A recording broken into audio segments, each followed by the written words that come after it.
Good morning, good afternoon, everybody. Thanks so much for joining this next episode of In the Nick of Time. It's a special episode today. It's going to be an Ask Me Anything session with myself. So please make sure to start asking questions in the comment section below. Start with a Q so we know it's a question. If you wanna share you're here with us today, just put your name and company so we can highlight you on the screen as well. Thanks so much for joining us. We'll be starting in about 6 minutes.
Good morning, good afternoon, everybody. Thanks so much for joining this next episode of In the Nick of Time. Today is going to be a special episode. We're going to do an Ask Me Anything session. We have not done that in a while, so we thought it would be good to take some of your questions. Also, if you know amazing guests that you would like us to have on the show for the next few months, we're booked until April. But if you know someone that could be interested to join us, please reach out to us on LinkedIn so we can reach out to that person so they can join the show.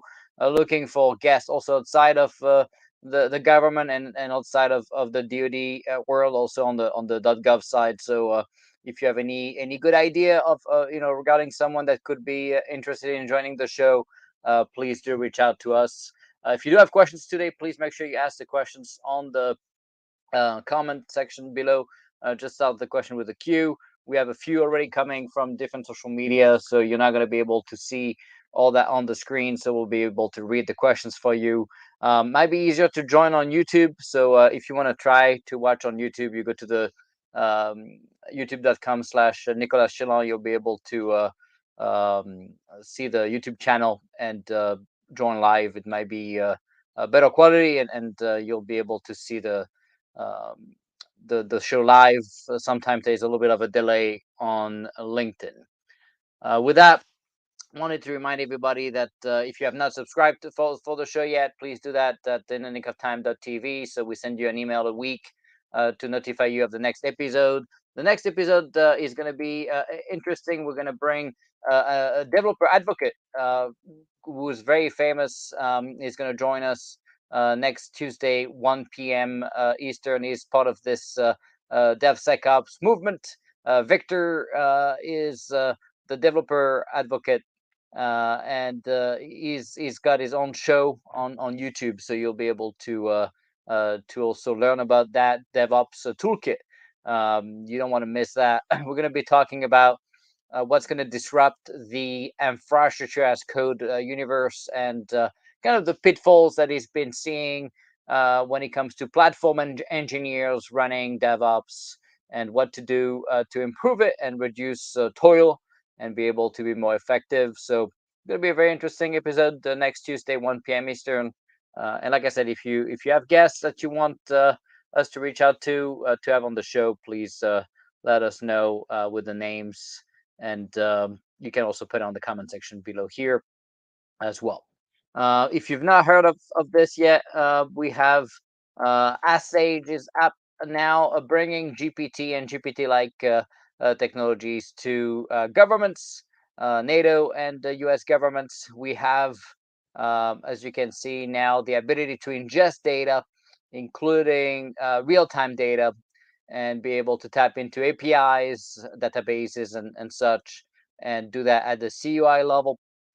So if you have interest to work with us on a use case to bring GPT to augment your team's capabilities, or if you have the desire to help us resell these capabilities, we are now onboarding a few resellers. So it will be the time now to reach out at sales at AskSage.ai. And if you want to try it out, you can go create a free account on AskSage.ai. Just go register and let us know what you think. We also we have a Discord chat, so I'll put the link in a second on the chat here, so you can join us on Discord if you want to check it out. And know that we have now about 700 or 800 now teams on Sage, so it's pretty exciting. All right, so let me put the link of the Discord right here on the chat. So with that, we'll take your questions live. So please start asking now on LinkedIn or YouTube or whatever it is you use, Twitter. Um, so there's someone, and I'm sorry, sometimes we don't have the names when you hide your profile for everybody else, so we can't see your name or picture, but that's okay. So did you order JSON slurry software? And if so, any thoughts yet? I did. I have not seen it yet, but I actually have invited him to join the show. So we're going to have him soon. So it's going to be exciting. And Jason is just a special guy. So I'm very excited about his work. I think is a visionary. He sees stuff that most people are not even able to comprehend yet. That's kind of the issue sometimes. You see further away, and maybe sometimes a little bit too far for most people to be able to comprehend it. But Jason is just awesome. So very excited to see what he's going to have to say here. And he's been working on this for years, and I remember when he talked to me about this very early after I joined the department.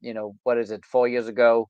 So this has been a journey for him, and he's brought a ton of value, and he's just he's one of those uh, you know person that's bringing so much value to the department. But I'm not sure the department understands the value, the importance of the value he brings to the table. So I hope that they do, because he's one of the the exceptional people in the department. So all right, let's see what else we got.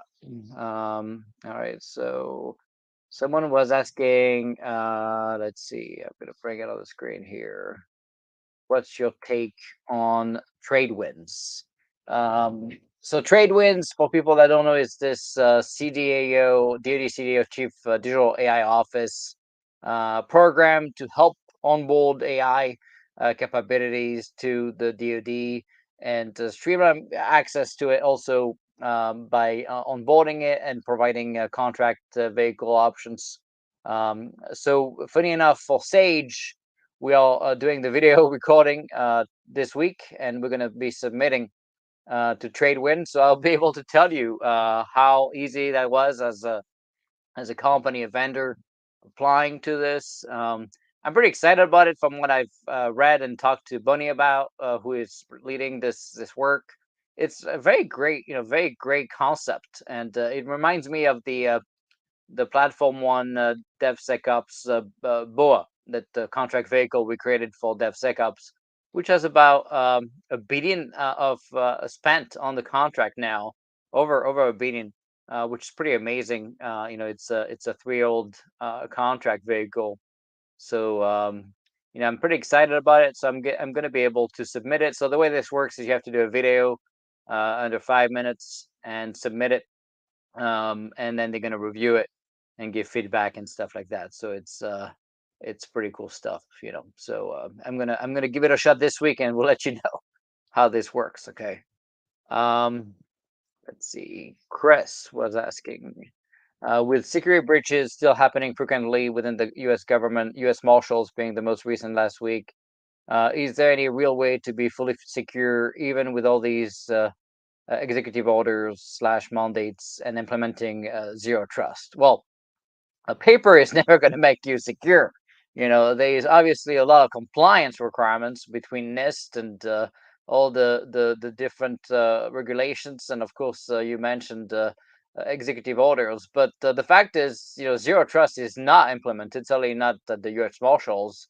This again was a pretty basic ransomware attack, and pretty concerning that the government systems would be, particularly for the U.S. Marshal system there that you're talking about, would be so easily targeted, and that's a problem.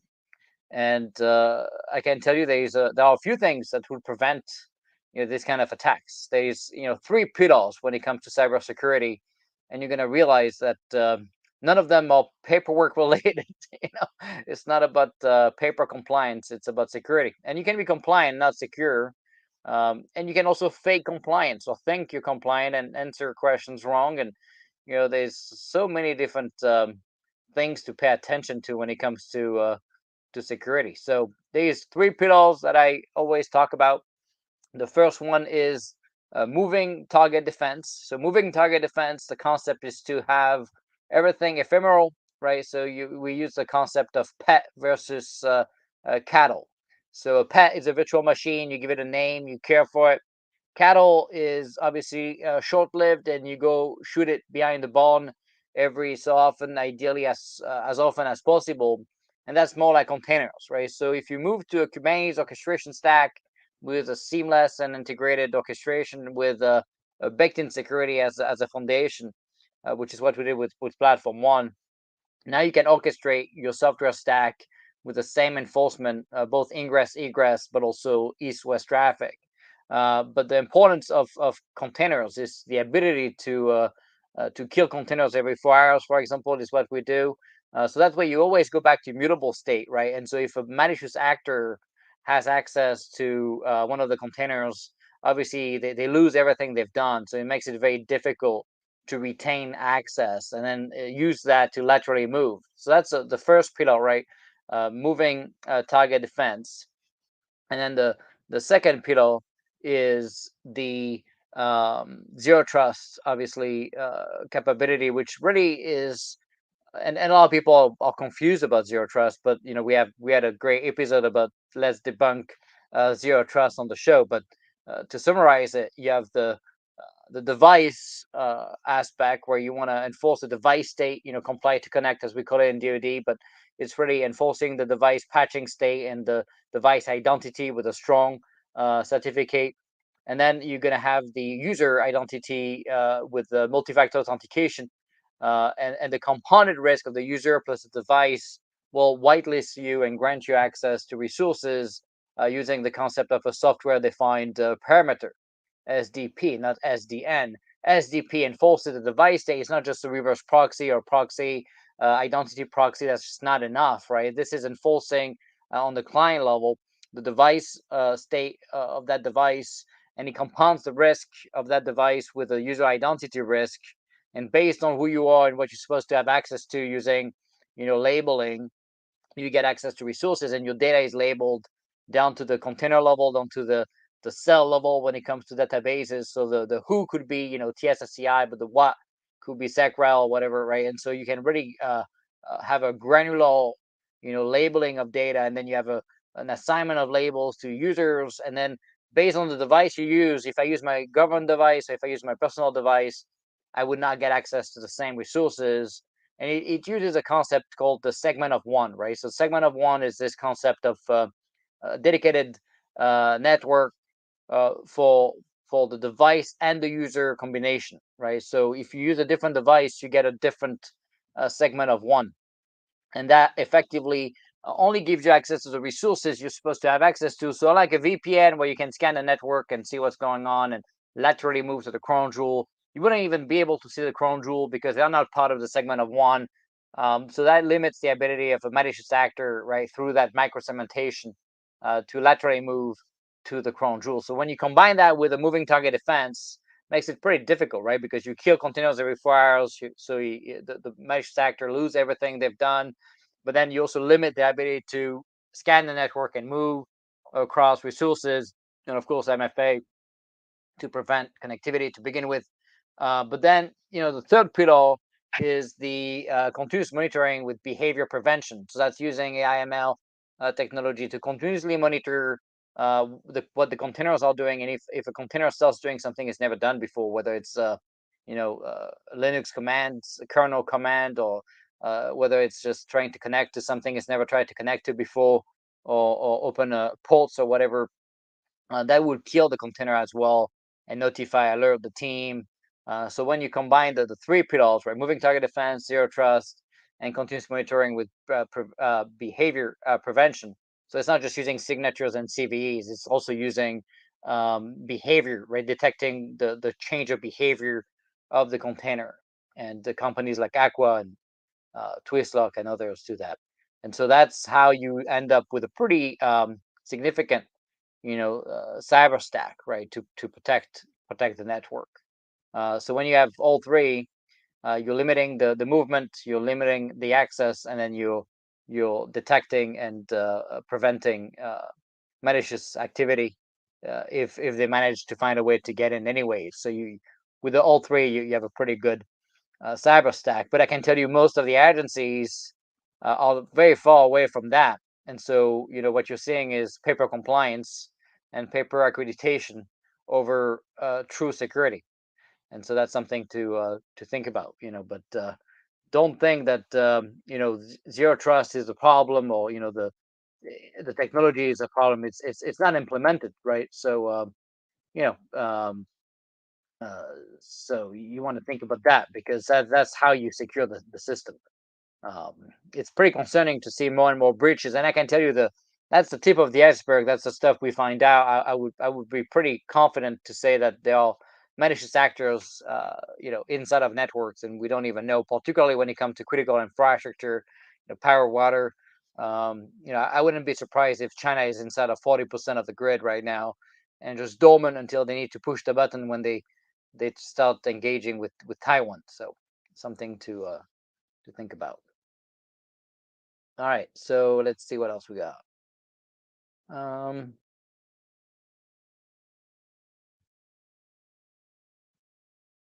so Sibira was asking, what would you tell someone who assumes the DoD has more advanced technology than the private sector and tries to actively stop private sector programs? Um, Well, first, I don't know who who thinks the DoD has more advanced technologies than the private sector. It's obviously the other way around, and that's why China is winning, right? Because China obviously has access to their top companies, and they steal the U.S. IP coming from our companies, and we're stupid enough often to sell them our data to the Shanghai Data Exchange and TikTok, right? So um, obviously, China has the ability to then have access to their best of breed inside of their government programs, and the companies have no say in it. Versus, the U.S. companies. That's kind of the benefit of being a democracy, but it's also the impediment of it. Um, you see the companies not sharing much with the U.S. government. In fact, many companies refuse to engage with the U.S. government when it comes to artificial intelligence, machine learning, and other things. In the most innovative things, often are very limited use in the U.S. government. So the U.S. government is years behind when it comes to some of the critical technologies that we're talking about here. And so obviously that puts us in a tough situation, right? The nation that will be leading in AI and machine learning will be leading the world, and there's no doubt about that.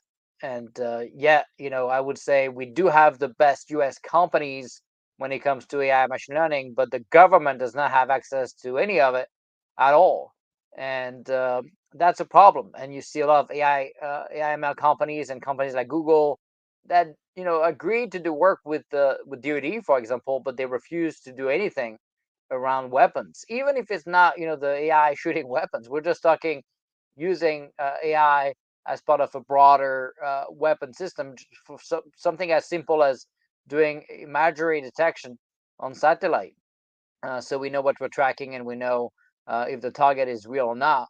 Meanwhile, of course, you see companies refusing to engage, and then we have incidents like you've seen in Afghanistan where we bombed 13 a bus with 13 kids in it. And I would argue if we had the technology that Google has to detect objects on satellite imagery, we would probably not have done that and prevented the death of 13 kids. So it's interesting how sometimes you can flip an argument on its head and make people realize that they're going to use the weapons anyways, but they would be much safer with better insights and better technology, and sometimes even limiting the human mistakes, right? So that's important. Yeah, everything is recorded, and it's on youtube.com. I'll put the link, slash Nicolas Chaillan. So I'll put the link here. All our episodes are recorded. A lot of great stuff. We're thinking of taking snippets of some of the episodes and trying to cut it and edit it. It's been over a year now, so we have a lot of amazing guests that came and share a lot of great insight. So if someone wants to help us do that, that'll be awesome. I think there's a lot of gems in there. Um, all right, so let's see. Tim was asking, how do we get the DoD to focus on the right things versus sham, wow, fantasy, buzzwords, and actually holding them accountable to use taxpayer money towards solutions that actually address issues versus sending more and more dollars to big companies for more butts in seats?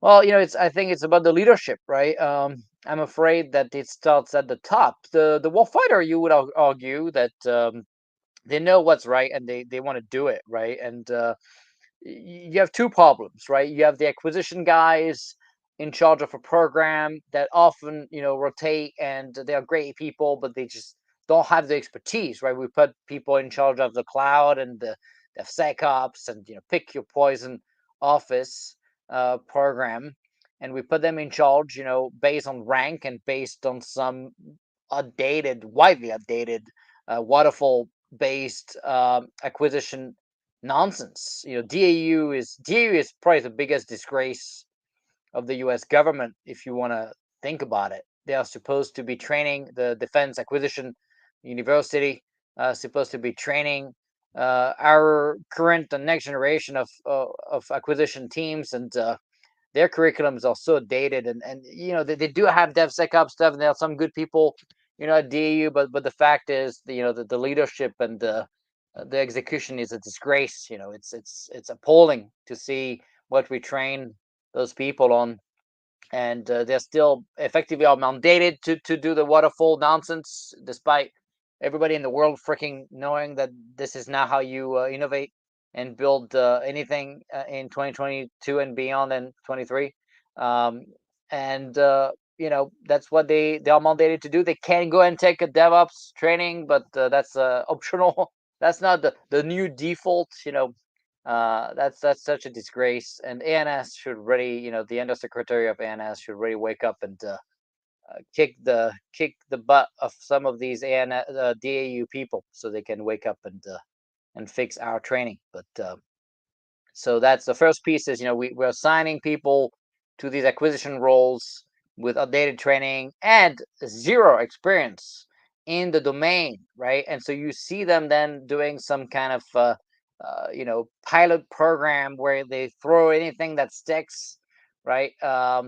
Instead of just knowing what to do. If you take someone to run a cloud office, if they've done it before, you wouldn't see Google hiring to someone that's never had a cloud in their basement to run Google Cloud, but yeah, that's what we do. And then you wonder why we can build a cloud provider that works and bring enterprise services at scale with baked-in security and prevent the debacle you've seen again recently with SOCOM getting breached because of Azure misconfigurations, right? Um, and just having a centralized ingress egress, and uh, just like we did with the cloud native access point with the CNAP in platform one. That should be the default for the entire department. We had proposed that to the former DoD CIO, and they refused to do that. And then they awarded a contract to Booz Allen that did a whole bunch of nothing and wasted the money. So back to your point, this is what they do, right? But that's not malicious. It's often incompetence. And you can argue, we don't have the luxury of being incompetent, but having the right people in the right jobs will be a good start, particularly in the acquisition shops. So we know we have a direction. People like Jay Bonchi, right, that actually know the tech. They understand acquisition. They understand how to get things done, right? They can bring a project from A to Z in production, in a matter of weeks and not years.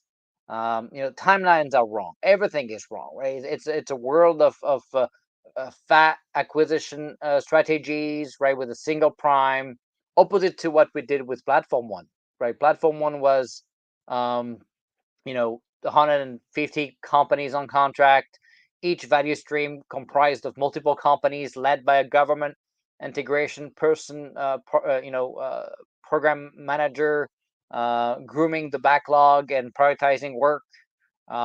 So not a single company would be in charge of the value stream, and we would have diversity of talent and options to get best of breed and get different opinions about the tech, right? That kind of model takes a lot of more work on the government side, but that's the only way to do business in 2023 and beyond. So it's all about training, but the government acquisition teams were taught by DAU for so many years that we should get out of the way, that we should not be in the middle of the problem, and we should just trust the vendors. Obviously, that was designed by the primes and the defense industrial base to make sure that they do whatever they want and held with no accountability when they mess up.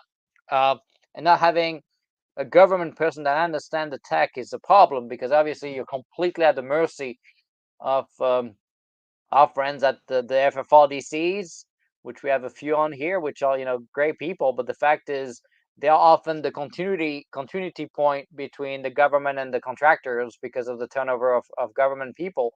But I'm not so sure it's always healthy, right? I'm not saying it's not good to have it, but it should be more than just relying on the FFRDCs to understand what's going on. We should really do better. Particularly, people keep talking, oh, we need more airmen coders and stuff. No, we don't. I couldn't care less about that. That's going to be replaced by GPT-like technologies. We need more architects. We need more people that understand the tech stacks, that understand microservices, how to cut it, how to integrate stuff, how to manage those programs. That's what we need more of, right?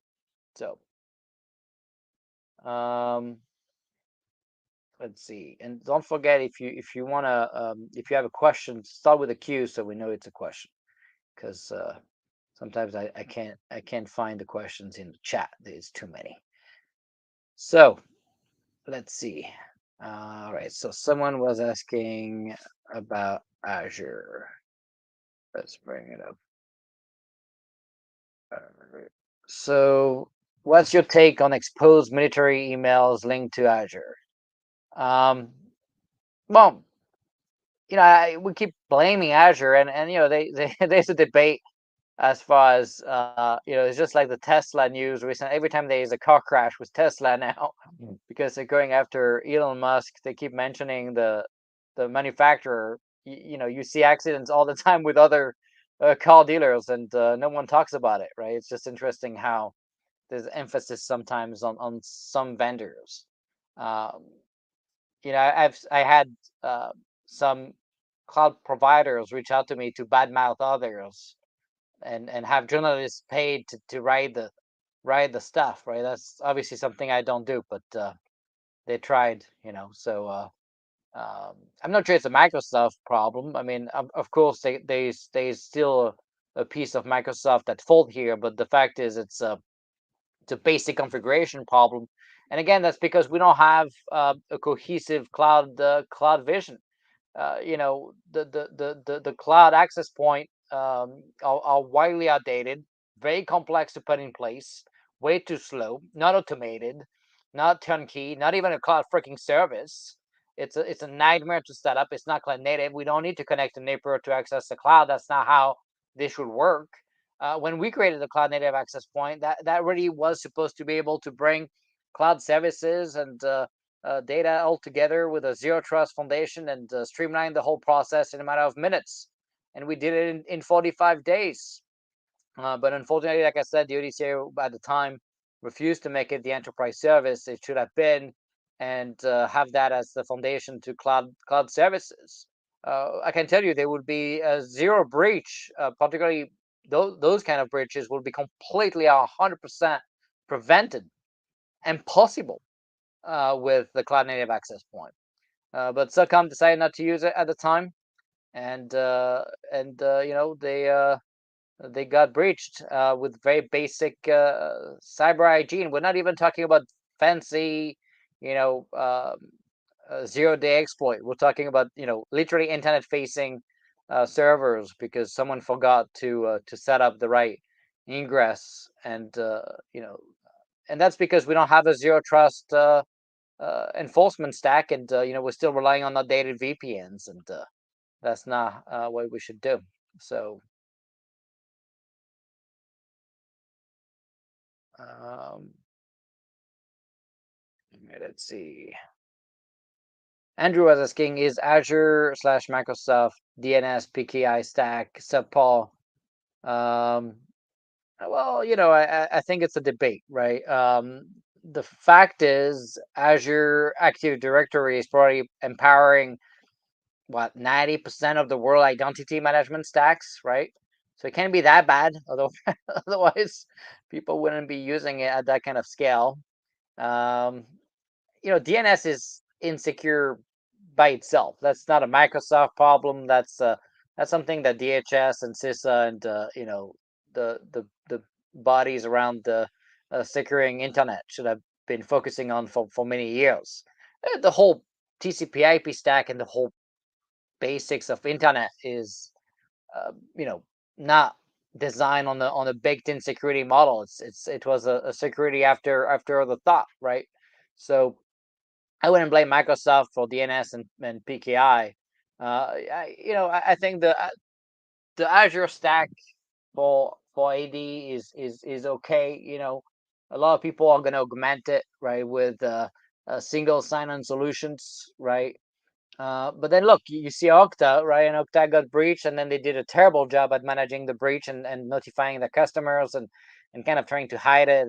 I can tell you there are a few things that I'm completely opposed to having a shared multi-tenant um, control plane and data plane for a few key services. One is identity management. You should really have dedicated tenant. It can be on the cloud, right? But it shouldn't be shared like Okta SaaS or something like that. I would never do that, right? So first, dedicated tenant for identity management. Then you would have a dedicated tenant for the policy enforcement point of your zero trust stack, right? For us, it was AppGate on platform one, but whatever you use, Istio as your ingress and east-west policy enforcement point, whatever, right? That has to be a dedicated tenant. You cannot have other customers or other organizations that you don't know or care about on the same tenant. Too much of a risk, right? You'll get.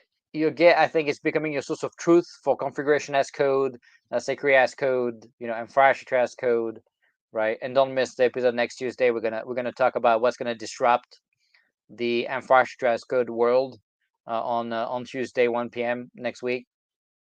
So all that stuff, right? Um, should never be on a multi-tenant stack, right? You should have a dedicated stack because it's just too risky. At least for DoD important mission stuff, right? If a service like this get breached, uh, obviously they become the target, right? Because now they're targeting the supply chain and they get into your CI/CD pipelines and they're trying to get in production through your CI/CD. So all the multi-tenant cyber stacks, right? Even stuff like you take your cyber stack on Kubernetes. You want to have it on your tenant. You don't want to have it as a SaaS service, right? That's too risky, way too risky. All right, so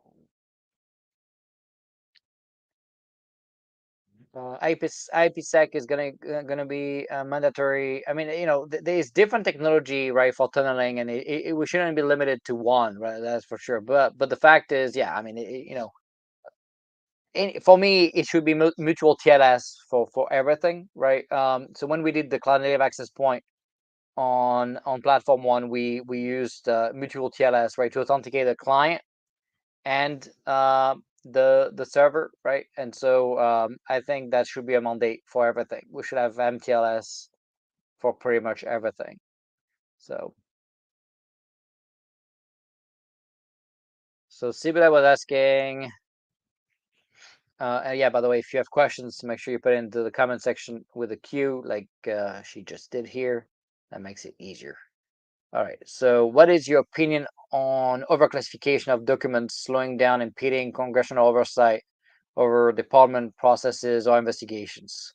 Overclassification is a massive issue, right? Because first, the DoD is a bubble because we created this classification bubble. It's very difficult to get a clearance, so very difficult to bring new blood and new expertise and compete both for companies and individuals. If you want to get a job or even as a contractor, right? It's very difficult, right? It's really increasing the complexity of managing clearances, and honestly, everything I've seen so far is overclassified. Many times, a tiny piece should be classified based on the who and some insight about how we got it, whatnot. But the what often is not even worth classifying. And so what you see is wide overclassification of data, and that's a massive issue both in terms of cost and getting systems accredited and and it just drastically slows down velocity of work. And so there's already a massive aspect, a negative aspect to the mission. People don't realize it, and because we're used to the slow pace of DoD, and people in the department don't know. I always say, if we send the Pentagon leaders for 2 weeks at SpaceX, their head would implode because of the velocity of work. They wouldn't be able to take it. They just don't know what normal life looks like. They've been stuck in a bubble for too long. So I think it's very healthy to to have turnover. And but the clearance process is designed to prevent it, right? It's not an accident that it was designed like this. It's designed to make sure that the little bubble remains a barrier to entry, right? For talent coming from the outside. And also it makes it very difficult for people to leave and go work for a company for a couple of years and come back, right? So that's a problem. And yeah, it's obviously, it impacts velocity of work and outcomes more than we think, particularly with the SAP nonsense going on in DoD. That is just a whole vast disgrace, because we created this, you know, shadow IT, shadow everything, SAP money, which over complexify things by 10,000. That's even worse than TSSCI. And so that's the prime example of the bureaucracy designed to be bureaucracy, and just slow things down, and prevent diversity and options, and just making sure that there's no disruption in the players and who gets access to what and how. And it's a self-sustained vacuum bubble. So um and so yeah, that obviously there's a second aspect with impact to access. So with FOIA requests for first transparency for the U.S. citizens to even know how much money is being wasted. We keep finding that the department loses billions of taxpayer money and can find inventory and keeping track of things. That's just the tip of the iceberg. If you look at the money spent on programs that just fell miserably multiple times in the billions, and we keep giving money to the same people and the same vendors and primes that failed at doing their job to begin with, you would never see a commercial company spend $1 billion somewhere to build something, and then they don't get it, it doesn't work, and then they're going to spend another billion with in a different size of a different side, different part of the company with the same freaking vendor. That would never exist. That would just legal would never let that happen. But yeah, we keep giving more money to the same people that fail at doing their jobs, um, and no one cares. And we classify it, so then you can disclose the numbers, and you don't know how much money is wasted. And the taxpayer feel good about. I mean, most of us feel good about spending 850 billion a year on defense, and you know we just don't realize that 80 cents on the dollar is wasted. And I think if people knew that, they would probably freak out. So, but they should know, and they should freak out. Um, And obviously, that's a second benefit to overclassifying, is making it much harder for investigations and oversight and everything, right? It's just everything is harder, right? It's a great tool to cover things up, right, and hide mistakes. And it's just the whole thing is it's just bad, right? It's just bad. Uh, Challenge was asking, when will vulnerabilities disappear from the world, with the exception of backdoors? It's a great question. Honestly, the software development world right now, and developers are so vastly uh, untrained in security that until something like GPT, right, comes and disrupts coding, which it will, right? I can tell you, for me, if you look at Sage, 90% of the UI at the back end, 100% of the SQL was written by Sage, right? I asked it to do a CAC authentication proxy with Nginx, with mutual to LSX 509 certificates, and he just gave me the code, and you know, 90% was done. What you end up being is an orchestrator of prompt engineering and becoming a prompt engineer is going to be the next skill you need to have now. And if you have, by the way, if you've not tried Sage, go and ask Sage.ai and give it a shot. We can ingest custom data. We can do a lot of pretty cool stuff. But um, I think it's pretty amazing to see how that's going to disrupt the world, and not just anything that's writing, right? And you're going to realize all the lies that we've been told about plumbers and electricians, and they're going to be the jobs of tomorrow. People that write stuff and code, 90% will be gone within 15 years. um, it's just a fact. All the velocity is going to have to multiply by 10, which I'm not sure we can. Right? But what's for sure is going to be a massive disruption, right? And so that GPT concept will potentially, and I just don't see it yet, because if you don't ask it in your prompt, it's not doing secure coding baked in. For example, when I ask Sage to write um, uh, some type of SQL, Postgres SQL thing, it wasn't escaping, right, for SQL injections. And when I was displaying stuff in HTML, it wasn't escaping for XSS injections. So I had to tell it, please make sure to escape, right, to prevent SQL injections and XSS injections. When you tell it, it's going to do it, but it didn't do it, by default, right? So that means the developer would have to think about it, which they won't, because they don't have the training to even care. And so you find a lot of vulnerabilities right now in software, because honestly, we open the development world to so many people with very little skills and very little experience. I've been coding for what? I started at 7. I'm 38, so 31 years. Goodness, that's scary. 31 years of coding in many languages, and for some reason I was always intrigued in security, so I've been always paying attention to security and coding securely, with security baked in and not bolted on, right? And so all that stuff is going to take years to fix, and only AI will solve it, right? In fact, what's interesting with Sage, I don't like writing comments, right? So I asked Sage, hey, write comments on my code, and he's just going to command my code for me. I love that, and then I'm pretty sure you could say, I didn't try because my code is already secure, but I'm pretty sure you could give it code and then ask it to secure it, right? So it would be a good test on Sage to try this out. But I don't think they're going to disappear anytime soon. I mean, AI is gonna help us.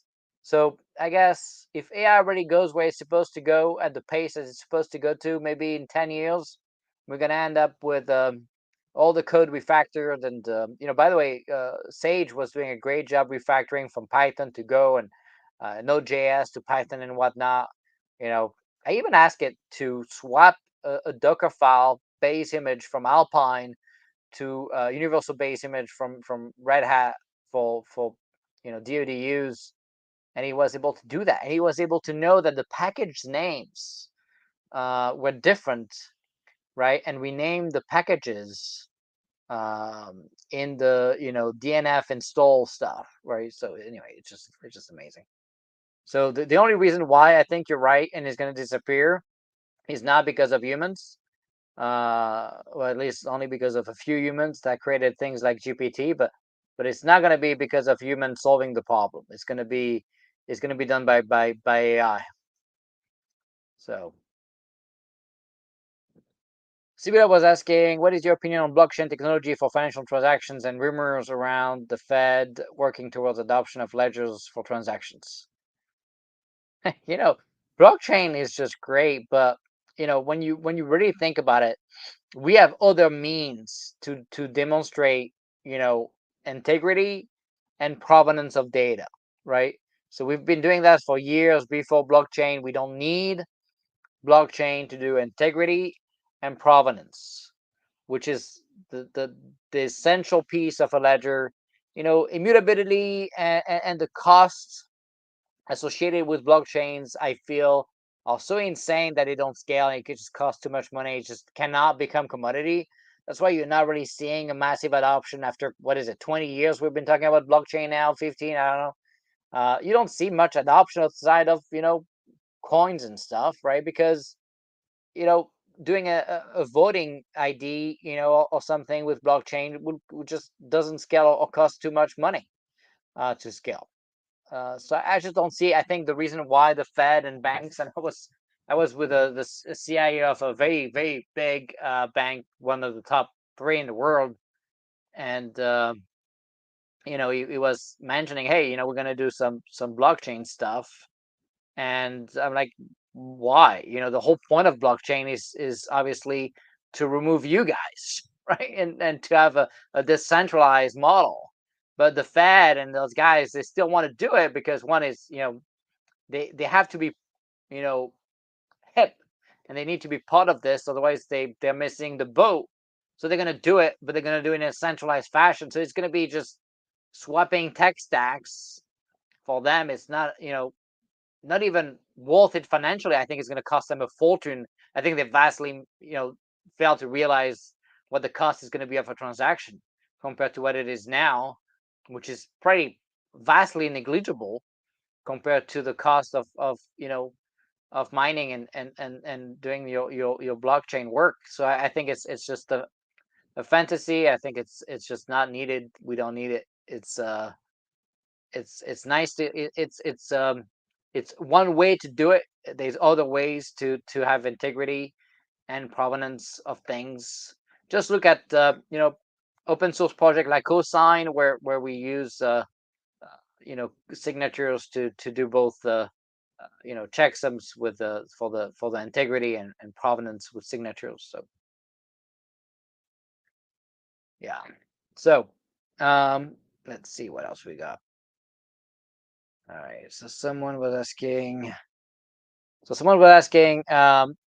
what is the limitation of Sage and who can use it today? So anyone in NATO. So we have a list of countries when you go and register. I'll put the link on the chat here. If you go register, you'll see that you can create an account, and only the people in those countries can do that. If you are in a different country and you want to ask us, we can look at it, but it's a case by case basis. Um, it has to be focused on the government use cases. You don't have to be a government employee, but you have to be helping a government agency, or build something that will be able to be sold and used by the government. So that's a limitation. We can go probably all the way up to L5 right now, working on L6 for secret. So we can do N-class CUI. And the limitation of the technology, I guess, is just the limitation of there's a few issues, right? One is hallucinations. GPT hallucinates when he doesn't know something, is going to make it up, right? So we're trying to solve that by training it and giving it more content, and by giving it live queries. Right now on Sage, you can check the little box live at the bottom, and he's going to search Google and give Sage additional insights, so it's less likely to be wrong. And if you ask it who is the governor of Arkansas, to ChatGPT, is going to be wrong because it was trained in 2021. If you ask on Sage and you check the live box, it's going to be right because we trained with new data, right? And then of course we can ingest more data real time. Right, we're working on a go no go flying decision now to be able to use the FAA data and the weather and all that to be able to help pilots make decisions on whether to fly or not. So a lot of cool stuff there. You can tap into API, data lakes, and all that good stuff.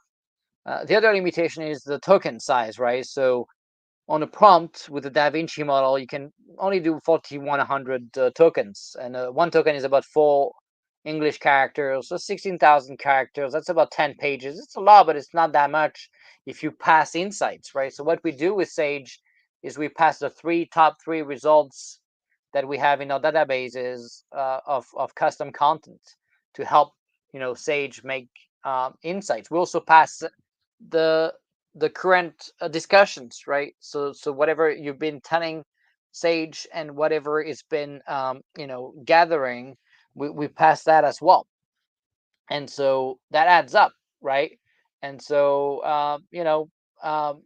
obviously if your prompt with the insights is already 2,000 tokens, and you only have like 2,000 left for the answer.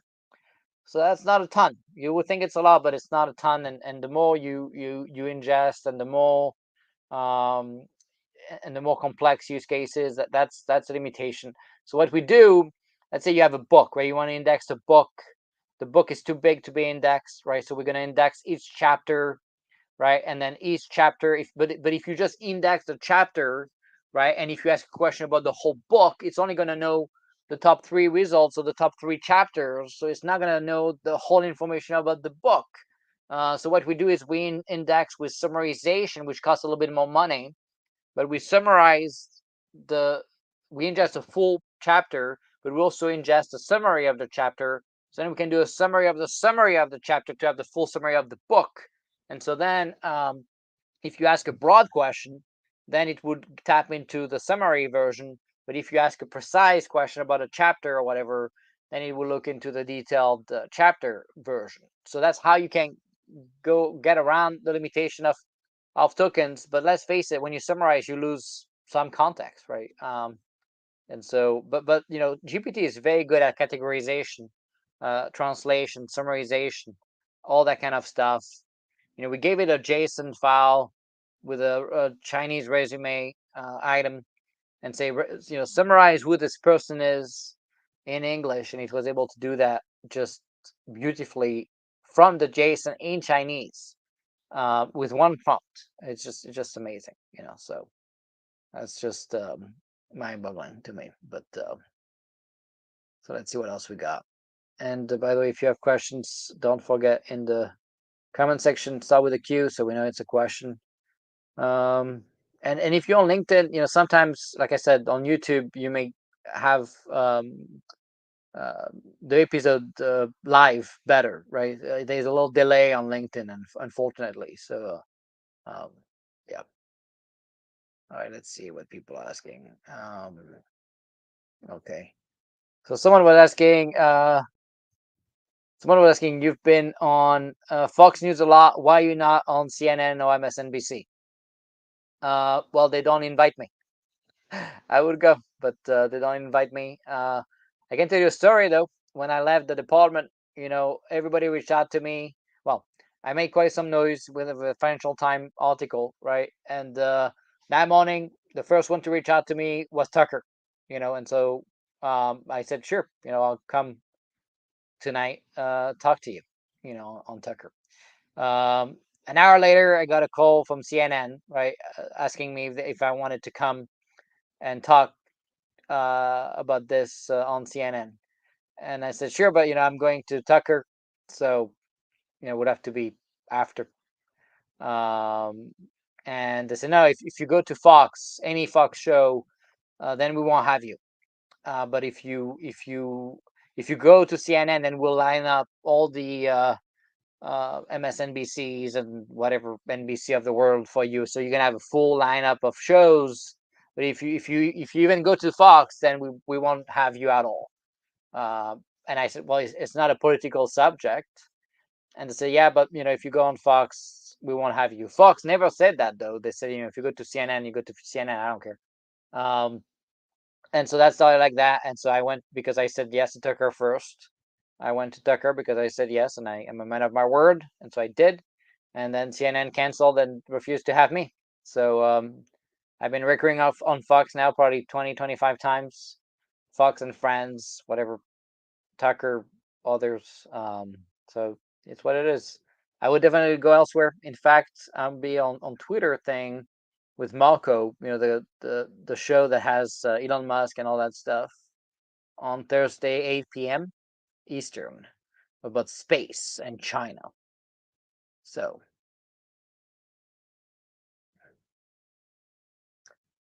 let's see. Do you still stay in touch with the DoD CIO leadership? Yep, all the time. Can't tell a lot of details, but we have a very good relationship. I'm a big fan of John. John. I was criticizing this, and John took it personally a little bit, but he understands that we need to get stuff done, and he's been pushing back. With this leadership, not General Skinner. General Skinner is great, but the SES middle tier, this often slowing things down and doing things the old-fashioned way, the wrong way, you could say. And so, we had a lot of great discussions. We have some monthly meetings and stuff to catch up. And Johnny's awesome. I mean, he got done JWCC where the previous CIO didn't listen to me for years and got stuck in protest. Meanwhile, Cloud One did more in cloud than everybody else combined. So we proved them that it was possible, but you know they just didn't listen. Acquisition is a pretty basic thing, and JWCC just going multi-year world was the obvious answer. So now we need to bring zero trust home, and John has a very exciting plan, and I've reviewed it. I gave some feedback. There was one big mistake. They had three course of actions. They missed the most important one. They missed the cloud agnostic zero trust stack. And since you cannot federate zero trust with the policy enforcement point, you have to have a cloud agnostic solution. Otherwise, you completely depend on the vendors, which is what the team had asked each of the cloud providers. They asked, "Hey, build me a full zero trust stack that will be compliant with these, what is it, 50 something things." Um, but it's not good if you don't do it in a cloud agnostic way. So that's what I told them. So hopefully they get it done.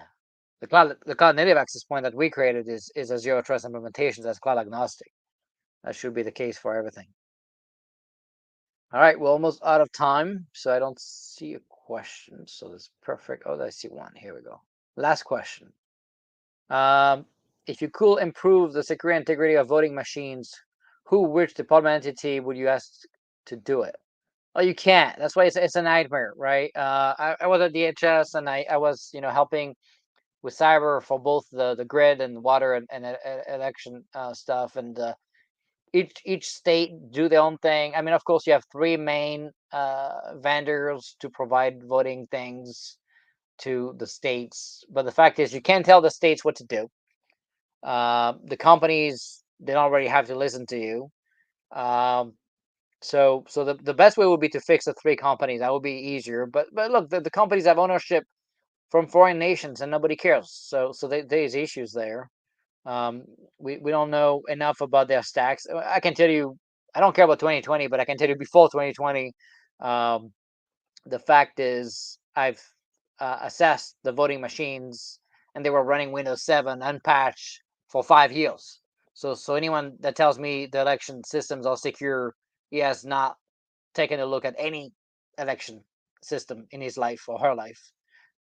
So I'm not saying it was used. I don't think it was used, by the way. I don't think they needed to use it for the election to get in. But the fact is, it is not secure, and we should have secure voting machines. That's for sure. Um, so I don't think you could solve it. You have to solve it on the commercial side, I guess, to answer the question. With that, I wanted to remind you of who the next guest is going to be. And by the way, if you have names, I like some names. Okay, we are booked until April, but I like to be booked until June, July, and we need some cool new faces. And maybe tech stuff outside of government, non-tech stuff inside of government, more on the .gov side. If you know people, DHS, VA, whatever, IRS, love to have them, right? So all of these, if you have names, please reach out to us. And so the guest next week is Victor, and Victor is Victor Fossick, and he's the developer advocate at Abound, which is a next generation platform engineering orchestration control plane. So he's gonna join us. He has his own YouTube channel. Great. If you have not seen it, I'm gonna put the link here. I'm gonna try to find it quick. You need to go see what he does. It's just awesome. Um, I'm a subscriber of his channel, and yeah, that's it. and that's the name. DevOps Toolkit. So if you go on YouTube and you search that, you're gonna find Victor, and he's just doing great. The last video he did was about you know um, networking, security, observability with eBPF and Cilium. You know, yeah, he's doing one video a week pretty much. So it's very good. It's just, and he's very technical and hands-on coding. So you see the stuff. It's just awesome. So go check it out. So Victor is going to be on the show next Tuesday, 1 p.m. Eastern. It'll be fun. Like I said, if you have people you want to recommend for the show. And finally, of course, if you want to try Sage, please go give it a shot. Love to get your feedback. If you have different use cases, if you have content, if you see results that are weird, and if you don't, if it doesn't make sense, please reach out too. We can fix it. We can create personas, right, based on who you are. Is going to know, like, hey, this is a contracting officer, or this is a developer, this is wherever we can tailor it, right? So to have better answers. And join the Discord. We have about 100 people on Discord now for Ask Sage. Take a screenshot and join us to make the world a better place, and make sure that we can augment people capabilities, right? We can I can tell you, for me, it's about, I would say, 50 to 80% a day of increased velocity of work because of GPT. I don't Google anymore. I just go on GPT. So with the Sage. So I go on Sage. So with that, I wanted to thank you guys, and please keep up the great work to make sure our kids have a fighting chance at winning against China uh, 20 years from now. Stay safe, everybody. Thanks. Bye bye.